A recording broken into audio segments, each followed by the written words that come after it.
I'll be lounging on the couch, just chilling in my snuggie. Click to MTV so they could teach me how to Dougie. Cause in my castle, I'm the freaking man. Meiosis 1 contains 4 phases. One of these phases is called prophase 1. During prophase 1, DNA coils tightly into chromosomes and then spindle fibers appear. Soon, the nucleus and the nucleolus disassemble. Notice how the pairing of homologous chromosomes. This is called synapsis.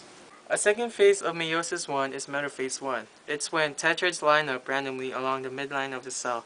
The orientation of the chromosome is random with the respect of the pores of the dividing cell. A spindle fiber will then attach to the centromere of one of the homologous chromosomes.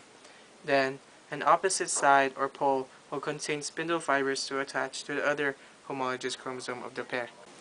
During anaphase 1, homologous chromosomes divide. The chromosomes that are paternal and maternal separate a split in half. We call that independent assortment.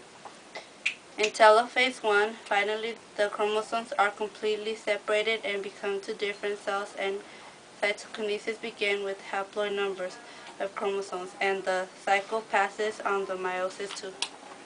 Meiosis 2 occurs in each cell formed during meiosis 1 and is not preceded by the copying of DNA. The first step of meiosis 2 is prophase 2, where the spindle fibers form and begin to move the chromosomes toward the midline of the dividing cell. And the next step is called metaphase 2, where the chromosomes move to the midline of the dividing cell, facing opposite poles of the dividing cell.